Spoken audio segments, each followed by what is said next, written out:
Hi dear friends, പുതിയൊരു വീഡിയോയിലേക്ക് എല്ലാവർക്കും സ്വാഗതം. PK ഫാംസ് പ്രൊജക്റ്റ് ആൻഡ് ഐഡിയാസിൻ്റെ അടുത്തൊരു എപ്പിസോഡിലേക്ക് നമുക്ക് പോകാം. ഇന്ന് നമ്മൾ പോകുന്നത് ഏകദേശം ഒരു 4000 കോഴികളെ വളർത്തുന്ന പുതുതായിട്ടുള്ളൊരു ഫാമാണ്. ഇത് ഇവിടെ വെച്ചാൽ ഒരുപാട് കാര്യങ്ങൾ നമുക്ക് അനുകരിക്കാൻ പറ്റിയ കാര്യങ്ങളുണ്ട്. നമ്മളൊരു ഫാം പണിയുമ്പോൾ വളരെ പ്രാധാന്യത്തോടെ ശ്രദ്ധിക്കേണ്ട ഒരു കാര്യമാണ് അതിൻ്റെ സ്ട്രക്ചർ, അതേപോലെ തന്നെ എയർ സർക്കുലേഷൻ, വയറിങ്, ഈ കാര്യങ്ങളൊക്കെ വളരെ ശാസ്ത്രീയമായിട്ട് ചെയ്തിട്ടുള്ള നല്ലൊരു ഫാമിലേക്കാണ് ഇന്ന് നമ്മൾ പോകുന്നത്. അപ്പോൾ അത് ആ ഒരു ഫാമിൽ പോയിട്ട് കാര്യങ്ങൾ നമുക്ക് നേരിട്ട് കണ്ട് മനസ്സിലാക്കാം. അതോടൊപ്പം തന്നെ ഒരു കാര്യം കൂടെ സാന്ദർഭികമായിട്ട് ഓർമ്മപ്പെടുത്താനുള്ളത്, വീഡിയോ കാണുന്നതിന് മുമ്പ് തന്നെ നിങ്ങൾ ജസ്റ്റ് വീഡിയോ ഒന്ന് ലൈക്ക് ചെയ്തേക്കുക. അതേപോലെ തന്നെ വീഡിയോ കണ്ടതിന് ശേഷം നിങ്ങളുടെ അഭിപ്രായങ്ങൾ, നിർദ്ദേശങ്ങൾ ഒരു കമൻ്റായിട്ട് രേഖപ്പെടുത്തുക. അപ്പോൾ ഡിയർ ഫാമേഴ്സ്, നമുക്ക് നേരെ ആ ഒരു ഫാമിൽ പോയിട്ട് നേരിട്ട് കാര്യങ്ങൾ കണ്ട് മനസ്സിലാക്കാം.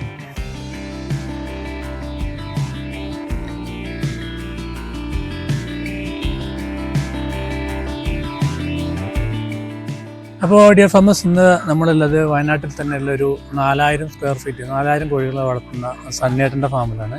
അപ്പോൾ നമുക്ക് അദ്ദേഹത്തോട് കുറച്ച് കാര്യങ്ങളൊക്കെ ചോദിച്ചറിയേണ്ടതുണ്ട്. ഇവിടെ ഇപ്പോൾ ഇന്നലെ കോഴി പിടിച്ചിട്ടുണ്ട്. ഫസ്റ്റ് ഒരു ബാച്ച് ഇന്നലെ പിടിച്ചു. അതായത് ഏകദേശം 37ാമത്തെ ദിവസം 2600 ആവറേജ് ബോഡി വെയിറ്റുണ്ട്. അപ്പോൾ നമുക്ക് ആദ്യം അദ്ദേഹത്തെ ഒന്ന് പരിചയപ്പെടാം, എന്നിട്ട് അദ്ദേഹത്തോട് കാര്യങ്ങൾ വിശദീകരിക്കാം. അപ്പോൾ ഇതിപ്പോൾ പുതുതായിട്ട് തുടങ്ങിയതാണല്ലോ അല്ലേ? ഏകദേശം എത്ര എക്സ്പെൻസ് വന്നിട്ടുണ്ട് ഇതിന്? ഏകദേശം ഷെഡ് മൊത്തം പണി കറണ്ട് അടക്കം ഒരു 7 ലക്ഷം രൂപ. 7 ലക്ഷം രൂപ. അപ്പോൾ ഇവിടെ ഈ 7 ലക്ഷം രൂപ എന്ന് പറയുമ്പോൾ എല്ലാം എന്ന് വെച്ചാൽ നിങ്ങൾക്ക് നോക്കിയാൽ മനസ്സിലാവും, നല്ല വൃത്തിയിലും അതുപോലെ തന്നെ വളരെ ശാസ്ത്രീയമായിട്ടാണ് ഓരോ കാര്യങ്ങളും ചെയ്തേക്കുന്നത്. അപ്പോൾ നമുക്കത് ഓരോ കാര്യങ്ങളും ഞാൻ ഓരോന്നായിട്ട് തന്നെ നിങ്ങൾക്ക് വിശദീകരിച്ച് തരാം. അതായത് വയറിങ്, അതേപോലെ തന്നെ ഇതിൻ്റെ ഒരു ഫാമിൻ്റെ സ്ട്രക്ചർ. അപ്പോൾ നമുക്ക് നോക്കാം ഇവിടെയുള്ള പ്രത്യേകതകൾ എന്തൊക്കെയാണെന്നുള്ളത്. അപ്പോൾ ഡിയർ ഫാമേഴ്സ്, ഇവിടുത്തെ മെയിനായിട്ടുള്ള പ്രത്യേകത, ഞാൻ കണ്ടൊരു പ്രത്യേകത എന്ന് വെച്ച് കഴിഞ്ഞാൽ, എനിക്ക് തോന്നുന്നത് അതൊക്കെ ആയിരിക്കും ഇവിടെ ഇത്രയും നല്ല റിസൾട്ടൊക്കെ വരുന്നത്. അതായത് ഇതിൻ്റെ സ്ട്രക്ചർ, അതായത് നമുക്ക് വായു സഞ്ചാരം കിട്ടാൻ വേണ്ടിയിട്ട് ഇത് നമ്മുടെ ആ ഒരു എന്താ പറയുക, തറ നിരക്കുന്ന ഒരു 2 അടി ഹൈറ്റിലാണ് ഇത് ക്രമീകരിച്ചേക്കുന്നത്. അതായത് എങ്ങനെ വെച്ച് കഴിഞ്ഞാൽ നമ്മളൊരു തറയൊക്കെ എങ്ങനെ കെട്ടുന്നത് അതേപോലെയാണ് ചെയ്തേക്കുന്നത്. അപ്പോൾ അത് എങ്ങനെയാണ് ആ ഒരു ഐഡിയ എന്ന് നമുക്ക് ജസ്റ്റ് ഒന്ന് ചോദിക്കാം. അപ്പോൾ ഇതിങ്ങനെ ഒരു തറ പോലെ ഇങ്ങനെ കെട്ടി ഉണ്ടാക്കുക, അത് നിങ്ങൾ കെട്ടി ഉണ്ടാക്കിയതാണോ അല്ലെങ്കിൽ മണ്ണ് ഫിക്സ് ചെയ്തതാണോ, എന്താണ് അതിൻ്റെ? അത് പിന്നെ നമ്മൾ ഓട്ടോമാറ്റിക്കായിട്ട് ഈ തറ ലേശം ഹൈറ്റ് വേണമെന്നൊരു ഐഡിയ മനസ്സിൽ തോന്നിയത് കൊണ്ട് JCBക്ക് തന്നെ 4 സൈഡും ചാല് പോലെ എടുത്ത് തറ ലേശം, അപ്പൊ വെള്ളം വലിഞ്ഞ് തറ ഉണക്ക് കിട്ടുന്നവര് കണ്ടിട്ടുണ്ടായിരിക്കും. മഴക്കാലത്തും വെള്ളം സൈഡ് വെള്ളം നനയാതെ നിൽക്കും. എപ്പോഴും ഒരു ഈർപ്പം വലിഞ്ഞിട്ട് ഡ്രൈ ആയി നിൽക്കും. അതായത് എനിക്ക് തോന്നുന്നത് വെച്ച് കഴിഞ്ഞാൽ മറ്റുള്ള ഫാമിലൊക്കെ എലി പെരിച്ച ഇതിന്റെ ഒക്കെ ശല്യം ഉണ്ടാകും. ഇങ്ങനെ ആകുമ്പോൾ ആ ഒരു ശല്യം കുറയുന്നു. അപ്പോൾ ഇത് വളരെ പ്രധാനപ്പെട്ട ഒരു കാര്യം തന്നെയാണ്, എല്ലാവരും നോക്കേണ്ട ഒരു കാര്യം തന്നെ. അതായത് നമുക്ക് ആ ഒരു ഭൂമിയുടെ തറനിൽപ്പിന് കുറച്ച് ഹൈറ്റായി ചെയ്ത് കഴിഞ്ഞാൽ ഒന്ന് എയർ സർക്കുലേഷൻ കറക്റ്റ് കിട്ടും. പിന്നെ രണ്ടാമത്തെ കാര്യം എന്ന് വെച്ച് കഴിഞ്ഞാൽ ഇങ്ങനത്തെ എലി, അതുപോലെ തന്നെ കീരി, ഇങ്ങനത്തെ ജീവികൾ വന്നിട്ട് ആക്രമിക്കുന്നത് നമുക്ക് ഒരു പരിധിവരെ തടയാൻ പറ്റും. അപ്പോൾ ഇത് വളരെ എന്താ പറയുക, ഒരു പോസിറ്റീവായിട്ടുള്ളൊരു കാര്യമാണ്.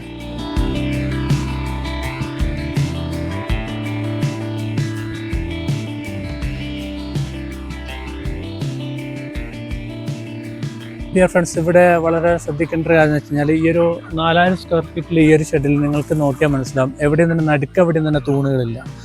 അതായത് അതുമായിട്ട് ബന്ധപ്പെട്ട ആ ഒരു സ്പേസ് ഇല്ലാതെ, അതേപോലെ തന്നെ നമുക്ക് നടുക്ക് തൂണുണ്ടെങ്കിൽ ഇത് ഇളക്കുമ്പോൾ വളരെ ബുദ്ധിമുട്ട് അനുഭവപ്പെടാറുണ്ട്. അപ്പോൾ അതും ഇവിടെ എന്ത് ചെയ്യാം, എന്താ പറയുക, നടുക്ക് തൂണുന്നില്ലാണ് ഡിസൈൻ ചെയ്തേക്കുന്നത്. അപ്പോൾ അത് നിങ്ങൾ ഇൻഡസ്ട്രിയൽക്കാരൻ്റെ ഐഡിയ ആണോ അല്ലെങ്കിൽ നിങ്ങളുടേതായ ഒരു ഐഡിയ ആണോ? ഈ ഇടക്ക് തൂണുന്നില്ല അത് പിന്നെ ഇൻഡസ്ട്രിയൽ പണിയെടുത്ത ആളുടെ ഐഡിയ ആണല്ലേ? നമ്മൾ പല ഫാമുകൾ ഇങ്ങനെ കയറി നോക്കിയിട്ടുണ്ട്. നോക്കുമ്പോ എന്ന് വെച്ചാൽ ഈ നിങ്ങൾ പറഞ്ഞാൽ ഈ നടുക്ക് തൂണ് വരുമ്പോൾ വലിയ അസൗകര്യമായിട്ട് ഉണ്ടാവും. അതുകൊണ്ട് ഇൻഡസ്ട്രിയൽ പണിക്കാരന്റെ ഒരു ഐഡിയക്ക് നമ്മുടെ കൂടെ അങ്ങനെ തോന്നിട്ടെടുത്ത. പൊതുവെ ഞാൻ ഈ എത്ര എക്സ്പെൻസ് എന്ന് പറഞ്ഞത്? 7 ലക്ഷം രൂപ. ഈ 7 ലക്ഷത്തിൽ ഈ പാത്രങ്ങളടക്കം വരും? പാത്രങ്ങള്, കറണ്ട്, നമ്മള് ലൈന് വലിച്ചത് അടക്കം മൊത്തം ടോട്ടൽ 7 ലക്ഷം രൂപയായി. അതായത് 4000 സ്ക്വയർ ഫീറ്റ്. എനിക്ക് തോന്നുന്നത് 2024 തന്നെയാണ്, ഈ വർഷം തന്നെയാണ് ഉണ്ടാക്കിയതല്ലേ? 23 ഡിസംബറിൽ പണി. അപ്പോൾ ഏകദേശം ജനുവരിയിലെ ഫസ്റ്റ്, അതായത് 2023 ലാസ്റ്റ്, നമുക്ക് 2024 തന്നെ പറയാം. പിന്നെ അതേപോലെ തന്നെ ഇവിടെ വന്നപ്പോൾ ശ്രദ്ധിക്കേണ്ട കാര്യം എന്ന് വെച്ച് കഴിഞ്ഞാൽ, ഇപ്പോൾ ഇന്നലെ കോഴി പിടിക്കാൻ തുടങ്ങിയായിരുന്നു. അപ്പോൾ നിങ്ങൾക്ക് ലിറ്റർ നോക്കിയാൽ മനസ്സിലാവും, നല്ല പൊടിയായിട്ടുണ്ട്. എന്താ പറയുക, ഇങ്ങനെ പൊടി വെച്ച് കഴിഞ്ഞാൽ ഡെയിലി ഇളക്കാറുണ്ട് തോന്നുന്നു അല്ലേ? ഇവിടെ ഇതിന്റെ ഉള്ളിൽ വന്നപ്പോൾ യാതൊരു സ്മെല്ലോ കാര്യങ്ങളൊന്നും? അത് എല്ലാ ദിവസവും ഇളക്കുകയും ചെയ്യും. പാത്രങ്ങൾ 2 നേരം പാത്രം കഴുകുക. ഒരു നേരം ശരിക്കും ഉറച്ചു കഴുകും, ഒരു നേരം വെറുതെ വെള്ളം മറിച്ച് കഴുകും. പൊതുവേ ചില ആൾക്കാരൊക്കെ പറയാറുണ്ട് ഇപ്പോൾ ഒരു 1000-ന്റെ ഒരു ഫാം തന്നെ തുടങ്ങുകയാണെങ്കിൽ അടുത്തുള്ള വീട്ടുകാരൊക്കെ പറയും ബ്രോയിലർ കോഴിൻ്റെ ഫാമാണ്, ഭയങ്കര സ്മെല്ലായിരിക്കും. എൻ്റെ അടുത്ത് തന്നെ ഒരുപാട് ആൾക്കാർ ചോദിക്കുന്ന ഒരു കാര്യമാണ്. പക്ഷെ ഇവിടെ നിങ്ങൾക്ക് നോക്കാം 4000 കോഴികളുണ്ട്, കോഴി പിടിക്കാറായി, എന്നിട്ടും ലിറ്ററൊക്കെ ഇത്ര നല്ല വൃത്തിയുണ്ട്. ഇതിൻ്റെ ഉള്ളിൽ നിന്നാണ് നമുക്കൊരു ഭക്ഷണം അതുപോലെ തന്നെ ചായ വരെ കുടിക്കാൻ പറ്റും. യാതൊരു ദുർഗന്ധമോ കാര്യങ്ങളോ ഒന്നും തന്നെ ഇല്ല. അപ്പോൾ അതെന്താണ് ഡെയിലി ഇളക്കുകയും ചെയ്യുന്നുണ്ട്. അതേപോലെ തന്നെ ഈ പറഞ്ഞ പോലെ തന്നെ ഡെയിലി എന്താ പറയുക ചെയ്യേണ്ട കാര്യങ്ങൾ കൃത്യമായിട്ട് ചെയ്യുന്നത് കൊണ്ടാണ് ആ ഒരു എന്താ പറയുക ഇത്രയും വൃത്തിയിൽ ഇങ്ങനെ സൂക്ഷിക്കാൻ പറ്റുന്നത്. പിന്നെ നമ്മൾ ദഹനം കറക്റ്റ് ചെയ്യാൻ വേണ്ടിയിട്ട് ഇവിടെയും ഈ ഒരു ഓർഗാനിക് സിസ്റ്റമാണ് ഇവിടെയും ഫോളോ അപ്പ് ചെയ്യുന്നത്.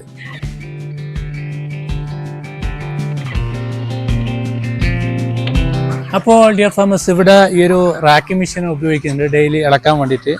അപ്പോൾ ഇത് പുതുതായിട്ട് മേടിച്ചാൻ തോന്നുന്നില്ല? അപ്പോൾ ഇത് മേടിച്ചപ്പോൾ ഇതിന് മുമ്പ് ഇളക്കുന്നതായിട്ട് എന്തെങ്കിലും നിങ്ങൾക്ക് ടൈമിൽ എന്തെങ്കിലും വ്യത്യാസം തോന്നിക്കുന്നുണ്ടോ? ടൈം കുറേ ലാഭമുണ്ട് ഇത് ഇളക്കുമ്പോൾ. പിന്നെ ചില ഫാമേഴ്സ് ഒക്കെ പറയാറുണ്ട് ഒരു 30 ദിവസമൊക്കെ ആയി കഴിഞ്ഞാൽ ഇതുകൊണ്ട് ഇളക്കാനൊന്നും പറ്റില്ല. നിങ്ങൾക്ക് അങ്ങനെ ഫീൽ ഇല്ല, അത് വേറെ ബുദ്ധിമുട്ടല്ല, കോഴികൾ മാറാൻ ലേശം ബുദ്ധിമുട്ട് ആ പ്രശ്നമേ ഉള്ളൂ. അല്ലാതെ ഡെയിലി ഇളക്കാണെങ്കിൽ പ്രശ്നമില്ല. എല്ലാ ദിവസവും ഇളക്കിക്കൊണ്ടിരുന്നാലും വളരെ സ്മൂത്ത് ആണ്. വലുതായി കഴിയുമ്പോ കോഴികള് മാറാൻ ഒരു ബുദ്ധിമുട്ട് മാറാൻ. ഇപ്പൊ എനിക്ക് വന്നത് നിങ്ങൾക്ക് പശു ഫാം ഉള്ളത് കൊണ്ട് ഇതും കൂടി ആവുമ്പോ ഇത് പെട്ടെന്ന് പരിപാടികൾ ചെയ്യുന്നതുകൊണ്ട് ആ ഒരു സമയം ഒരുപാട് ലാഭിക്കാൻ പറ്റുന്നുണ്ട്. കുറെ സമയം ലാഭിക്കാൻ പറ്റും. ജസ്റ്റ് ഒന്ന് കാണിക്കാൻ പറ്റും? കാണിക്കാം. ഇതിങ്ങനെ ഇപ്പൊ ഇന്നലെ 37ാമത്തെ ദിവസം കോഴി പിടിച്ചിട്ടുണ്ട്. ഒന്നാമത്തെ ഒരു ട്രിപ്പ് പിടിച്ചിട്ടുണ്ട്. ഏകദേശം കുറച്ച് കോഴി പിടിച്ചിട്ടുണ്ട്. അപ്പോൾ ഇന്ന് 38ാമത്തെ ദിവസമാണ്. ഈ 38ാമത്തെ ദിവസവും ഇതുകൊണ്ട് തന്നെയാണ് ഇളക്കുന്നത്. ചില ആൾക്കാർക്കൊക്കെ ഒരു ഡൗട്ട് ഉണ്ടാവും ഇത് വെച്ച് കഴിഞ്ഞാൽ ഇളക്കാൻ പറ്റില്ല എന്നൊക്കെ. അപ്പോൾ ഇത് അദ്ദേഹം ഇളക്കി കാണിച്ചു തരുന്നുണ്ട്. പിന്നെ ടൈമിൻ്റെ കാര്യം പറഞ്ഞതുപോലെ തന്നെ നമുക്ക് ഒരുപാട് ടൈം ഇതുകൊണ്ട് ലാഭിക്കാൻ പറ്റുന്നുണ്ട്. അദ്ദേഹത്തിൻ്റെ എക്സ്പീരിയൻസ് എന്നോട് ഇപ്പോൾ പറഞ്ഞു കഴിഞ്ഞു.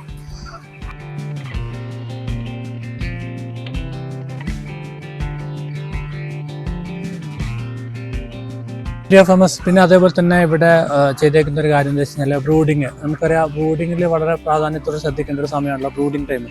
അപ്പോൾ ഇവിടെ നിങ്ങൾക്ക് നോക്കിയാൽ ഈ ഒരു 4000 സ്ക്വയർ ഫീറ്റിൻ്റെ ഈ ഒരു ഷെഡിൽ ബ്രൂഡറിൻ്റെ ഒരുപാട് കാര്യങ്ങൾ ഇങ്ങനെ തൂങ്ങി നിൽക്കുന്നില്ല. ഇവിടെ ഉപയോഗിക്കുന്നത് നമ്മുടെ ആ ഒരു ഇൻകാർഡസൻ്റ് ബൾബ് വെച്ചിട്ടുള്ള ബ്രൂഡിംഗ് ആണ്. ഇൻകാർഡസൻ്റ് ബൾബ് എന്ന് പറയുമ്പോൾ ചില ആൾക്കാർക്കൊക്കെ മനസ്സിലാവില്ല. എന്താ പറയുക, പിന്നെ ഇൻഫ്രാറെഡ് ബ്രൂഡിംഗ് എന്നാണ് പല ആൾക്കാർ ഇതിനെ പറയാറ്. അപ്പോൾ ഇവിടെ ഇതാണ് ഉപയോഗിച്ചേക്കുന്നത്. ഏകദേശം 13 എണ്ണാണുള്ളത്. ഇതിൻ്റെ വർക്കിംഗ് ജസ്റ്റ് നമുക്കൊന്ന് കാണിച്ചു തരാം. ഒന്ന് ജസ്റ്റ് അതൊന്ന് ഓണാക്കാൻ പറ്റുമോ? അപ്പോൾ ഇത് ജസ്റ്റ് ഇങ്ങനെ ഈ ഒരു ബൾബ് മാത്രം തൂക്കിയിട്ടാൽ തന്നെ മതി. ഇവിടെ തന്നെ ഇതിൻ്റെ അഡ്ജസ്റ്റ് ചെയ്യാനുള്ളൊരു സ്വിച്ച് ഇതിൻ്റെ മുകളിൽ തന്നെ കൊടുത്തിട്ടുണ്ട്, നിങ്ങൾക്ക് കാണാം. അപ്പോൾ ഇത് മറ്റ് ബ്രൂഡിങ്ങിനെ സംബന്ധിച്ചൊരു ഇതിൻ്റെ ബെനിഫിറ്റ് എന്താ വെച്ച് കഴിഞ്ഞാൽ മറ്റേതാകുമ്പോൾ നമ്മൾ കുറേ റൗണ്ടും അതേപോലെ തന്നെ സ്ക്വയറായിട്ട് ടിന്നിൻ്റെ ഷീറ്റൊക്കെ അടിച്ചുണ്ടാക്കേണ്ടതുണ്ട്. പക്ഷേ ഇത് അതൊന്നും ആവശ്യമില്ല. അപ്പോൾ ഇതിപ്പോൾ 4ാമത്തെ ബാച്ചല്ലേ ഇത് ഉപയോഗിക്കാൻ തുടങ്ങിയിട്ട്? 5ാമത്തെ. അതിനിടയിൽ എത്ര ബൾബ് ഫ്യൂസ് ആയിട്ടുണ്ട്? ഇത് ഒരെണ്ണം മാത്രമേ ഫ്യൂസ് ആയിട്ടുള്ളൂ. 4 ബാച്ച് കഴിഞ്ഞപ്പോൾ ഒരു ബൾബ് ഫ്യൂസ് ആയിട്ടുള്ളൂ. 13 എണ്ണാണ് ഉപയോഗിക്കുന്നത് 4000-ന്. അപ്പോൾ നമ്മുടെ വയനാട്ടിൽ ഏകദേശം അത്യാവശ്യം തണുപ്പൊക്കെ ഉള്ളൊരു പ്രദേശമാണ്. എന്നാൽ ഇത് ഒരു 13 എണ്ണം ഉണ്ടായപ്പോൾ ഈ ഒരു 4000 കോഴികളെ സുഖമായിട്ട് തന്നെ ബ്രൂഡ് ചെയ്യാൻ പറ്റുന്നുണ്ട്.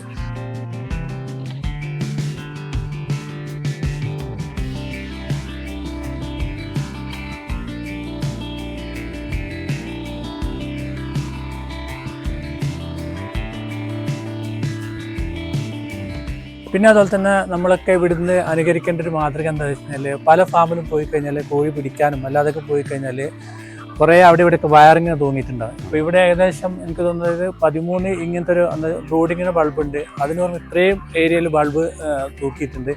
പക്ഷേ എവിടെയെന്ന് വെച്ചാൽ വയറ് വൃത്തികേടായിട്ടൊന്നുമില്ല. അപ്പോൾ നല്ല ക്ലിയർ ആയിട്ടാണ് ചെയ്തേക്കുന്നത്. അപ്പോൾ അതൊക്കെ ഉൾപ്പെടെയാണല്ലോ ഈ ഒരു 7 ലക്ഷം രൂപ നേരത്തെ പറഞ്ഞത്? അതെ, ഇതിന്റെ മൊത്തം എക്സ്പെൻസ് ആണ് 7 ലക്ഷം രൂപ. അതായത് ചെയ്യേണ്ട കാര്യങ്ങളൊക്കെ നല്ല വൃത്തിയിൽ തന്നെ ചെയ്തിട്ടുണ്ട്. നമുക്ക് ആ ഒരു വയറിംഗ് കൂടെ നോക്കാം. കാരണം വയറിങ്ങിന്റെ കാര്യം പല ആൾക്കാരും ശ്രദ്ധിക്കാത്തൊരു കാര്യമാണ്. പല ഫാമിലും എന്താ പറയുക ബ്രേക്കറൊന്നും ഉണ്ടാവില്ല. അപ്പം അങ്ങനെ ആ ഒരു ഫാർമറുടെ ജീവൻ തന്നെ അപകരിച്ച ഒരുപാട് കേസുകൾ നമ്മൾ കേട്ടിട്ടുണ്ട്. അതുപോലെ തന്നെ ഷോർട്ട് സർക്യൂട്ട് വന്നിട്ട് ഒരുപാട് കോഴി കുഞ്ഞുങ്ങൾ ചത്തുപോയത് ഉണ്ടായിട്ടുണ്ട്. അപ്പോൾ ഇത് ആരും ശ്രദ്ധിക്കാത്തൊരു കാര്യമാണ്. ഇവിടെ നിങ്ങൾ തുടക്കക്കാരനായിട്ടും ഇതൊക്കെ ശ്രദ്ധിച്ച് വളരെ നീറ്റായിട്ട് തന്നെ ചെയ്തിട്ടുണ്ട്. അപ്പോൾ നമുക്ക് ഇവിടുത്തെ വയറിങ്ങും ഈ പറഞ്ഞ പോലെ തന്നെ മാതൃകയാക്കാൻ പറ്റുന്ന ഒരു കാര്യം തന്നെയാണ്.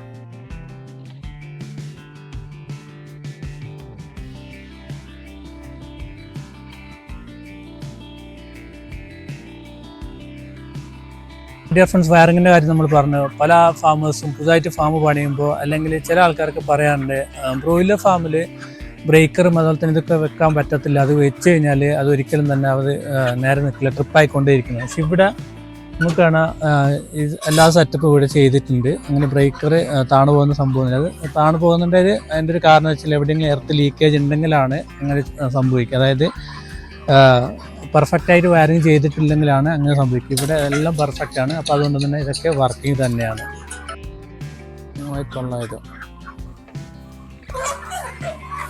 അപ്പോൾ ഡിയർ ഫ്രണ്ട്സ്, ഇന്നത്തെ ഈ ഒരു വീഡിയോ ഇവിടെ വൈൻഡപ്പ് ചെയ്യാണ്. ഇന്നത്തെ ഈ ഒരു ഫാമും അതുപോലെ തന്നെ ഈ വീഡിയോയിൽ പറഞ്ഞ കാര്യങ്ങൾ നിങ്ങൾക്ക് ഏറെ ഉപകാരപ്പെടുന്നു പ്രതീക്ഷിക്കുന്നു. അപ്പോൾ വൈൻഡപ്പ് ചെയ്യുന്ന മുന്നേ ഒരു കാര്യം കൂടി പറയാനുള്ളത്, നിങ്ങളുടെ അഭിപ്രായങ്ങൾ നിർദ്ദേശങ്ങൾ തൊട്ടതായ കമൻറ്റ് രേഖപ്പെടുത്തുക. അതേപോലെ തന്നെ ലൈക്കിൻ്റെ കാര്യം പ്രത്യേകം തന്നെ ഓർമ്മയിൽ നിൽക്കുക. അപ്പോൾ ഡിയർ ഫ്രണ്ട്സ്, ബ്രോയിലർ ഫാമുമായിട്ട് ബന്ധപ്പെട്ട് എന്തെങ്കിലും സംശയങ്ങൾ കാര്യങ്ങളുണ്ടെങ്കിൽ താഴെ കാണുന്ന ഈ ഒരു വാട്സപ്പ് നമ്പറിലേക്ക് നിങ്ങളൊരു ഹൈ മെസ്സേജ് അയച്ചാൽ നിങ്ങൾക്ക് വാട്സപ്പ് ഗ്രൂപ്പിൻ്റെ ലിങ്ക് കിട്ടുന്നതായിരിക്കും. അതിൽ ജോയിൻ ചെയ്യാം. അപ്പോൾ അടുത്ത നല്ലൊരു വീഡിയോ ആയിട്ട് വീണ്ടും വരുമ്പോഴേക്കും ഗുഡ് ബൈ.